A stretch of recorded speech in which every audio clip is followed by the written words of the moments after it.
I'm June Linowitz, and it is my pleasure to introduce Amoretta Hoeber, who is a glass artist. So, Ami, tell me a bit Yes. about your background. Well, I have been a bit of an artist all my life. I actually sold my first painting when I was about 10. Wow.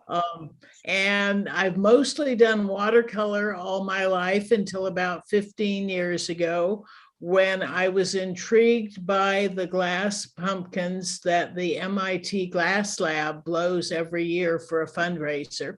I bought one of them for my grandson, who was a little kid then, and looked at it and said, I'd like to learn how to do this. So I hired an instructor, and I've been glass blowing ever since. That's a rather challenging art form, I have to say. You must have very good breath. Well, And there's what do that. you do it? I actually rent space at a art facility in Laytonsville, and it's called Art of Fire. And my normal procedure is to go there every other Friday afternoon and use one of their, what they call glory holes, and work with a person who helps me there. You really can't blow glass by yourself. You really need a helper person. So, there's one guy that always works with me up there. And so I do that. I can't do it when the temperature is over 90 because it's not an air conditioned space, and the heat load is just too hard for me when the weather's that hot. I didn't blow glass that regularly when I was on the campaign trail, when I was running for Congress, but I still insisted on taking one afternoon a month to do that, just because it is something I love to do. I love the process, and I love the creation of what I think are beautiful objects. Mm-hmm. Well, I've seen some of your work, and they are very beautiful objects. I'd be interested in having you talk a little bit about your background, because you are not a full-time artist. Oh, no, I'm not. So if you want to talk about that a minute, it would be interesting for people to hear, I'm sure. Well, I'm a national security specialist. I have worked in the area of supporting the defense of this country ever since I got out of college. And I've worked in the Pentagon. I've worked for think tanks and written a bunch of books. That's what I do for a living, or have done for 50 years. But I have always done art as a sideline because it refreshes my head, so I can get back to work and do it more effectively. Well, that makes a lot of sense. That makes a lot of sense to me. And as a glass blower, you said that it attracted you, but can you speak any more about what it is that drew you to that media? Well, it's a fluid medium, and you can actually mold it with your hands.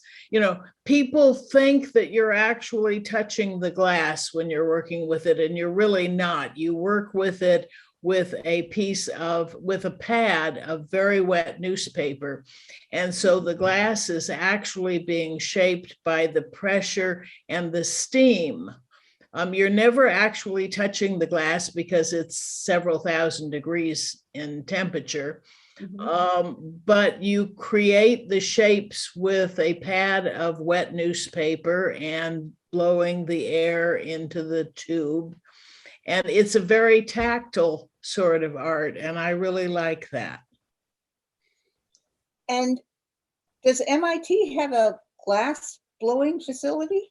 Yes, it was originally, my husband's on the board of MIT and is a graduate there, so we have always spent a lot of time in Cambridge. We also both went to Harvard for a graduate program, but they originally created the glass lab probably 100 years ago for the chemistry students to be able to blow their own instruments. Oh. And so they could design instruments for their experiments and then blow them the way they wanted. It has become, in addition, in MIT, very much art oriented, and it is one of the classes that fills up very fast every semester because the students really enjoy making art as well as chemical instruments. And every year, as a way of funding the lab, they blow pumpkins and put them out on the lawn in front of MIT, and it's called the Pumpkin Patch, and people buy the pumpkins. Everything from very little ones to great big ones. Wow, that is fascinating. Is there an artist you particularly admire, a glass blowing artist? Well, of course, the classic is Chihuly. Right. And we have actually met Chihuly a couple of times. He comes to MIT to the glass lab every now and then. And we've also been to his facility out in Seattle. And of course, he's the quintessential glass blowing artist. Right. I don't think he blows himself anymore, but he has a team of people that he works with, that he designs a piece and they will blow it. I also had fun this last year watching the glass blowing series on television. The one, what was it called? It was called Blown Away. And it was like those chef programs where, you have a lot of chefs and they cook something and then they get thrown out one by one. It's very much like that, but it focuses on glass blowers. And what network or channel is that? Frankly, I don't know. We don't really watch television. I think we went and looked at it later on Netflix. And it's called Blown Away. And I'm interested. Okay. It's at least been going on for 2 years. I don't know if it's gone on any longer than that. But it's interesting to watch because it's glass artists that do different things than I do, really.